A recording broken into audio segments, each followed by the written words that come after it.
So you were just in Nashville last week, right? Did you just come back from there? Was it that recently? I think it was, because I was trying to get some songs from you, and that's where you were. Yeah, it was. It was actually last weekend. So what were you doing over there?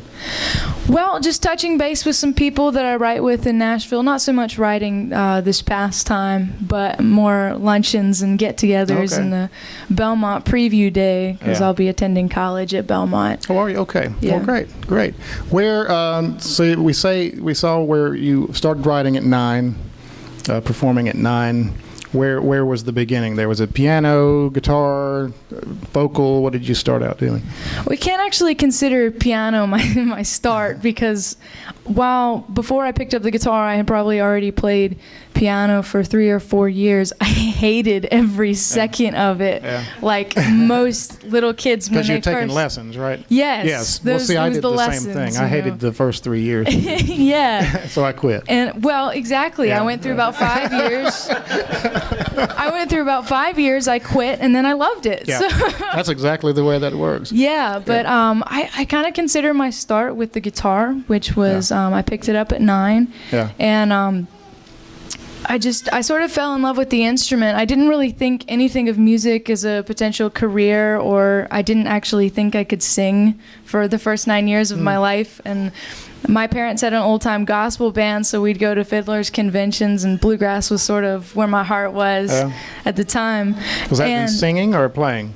Playing, actually, because I wasn't singing at that point. Okay. But I sang one song with my parents' old-time gospel band, and that was Wayfaring Stranger. Yeah. And we went to, I think it was the Coolamy Fiddlers Convention, and my bluegrass guitar teacher at the time, / banjo teacher, named Danny Castevens, he and his wife-to-be, Eva Baldwin, forced me to get up on stage and sing Wayfaring Stranger in front of all those people in the competition, and gave me the award of a giant pickle. So Was that the number 1 prize there? Well, for me, yeah. But I didn't really think anything of it. I was in my softball uniform because I played a game earlier that day. I stood up in my softball sandals and blue socks and was scared to death, sang, and went home. And at about 2 a.m. in the morning, the competition finally ended, and Eva Baldwin called me and said, "You won!" Wow. So then I was like, "Oh, maybe I can sing." Yeah. So, was that where you found your voice? Or It was. I wanted to compete in future competitions and really got into it from there. Yeah. So your first song that you wrote, was it starting about around that time, or? It was. I started with more inspirational and gospel stuff. Not so much in the bluegrass arena, but more the contemporary Christian kind of songs. Okay. And do you have a CD out now? I know you've got some completed music, but I don't know if it's compiled and put into a package yet. It's sort of scattered all over the place, but I do have an EP. Physical copies are completely sold out, but you can still download all of that and a couple other singles on my website. Okay. Yeah. Okay. That being completed, are you working on something brand new now, or what's your next steps? I kind of consider myself always working on stuff. I always try to get acoustic demos out there. There's no real, I don't know if there's any real big project in the works quite yet, but I hope to be able to record another EP soon. Are you still in school? Yeah, I'm a senior in high school. So you got one more year. Or you're completing the year now. Yeah, anyway. I'm about finished with the year. So what's your plans after that?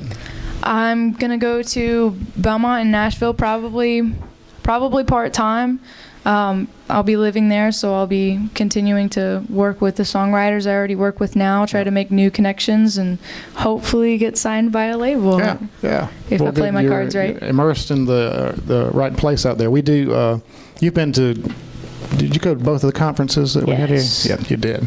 And that's one thing that Danny has been very instrumental in helping us put the East Coast Songwriters Conference in place here, and we bring people in from Nashville to provide this networking place so that you don't have to go out there necessarily and get buried in the songwriters, but you're already out there and connected with folks, and so it's helpful to to be in that place? Well, I will say one thing, and I give a lot of credit to the East Coast Songwriters Conference because Good.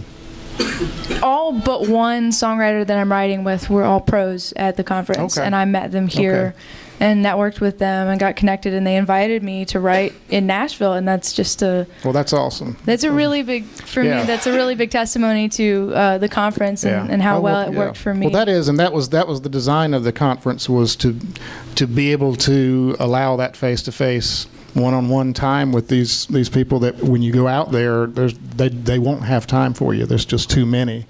And so I'm glad to hear that this has really worked, right?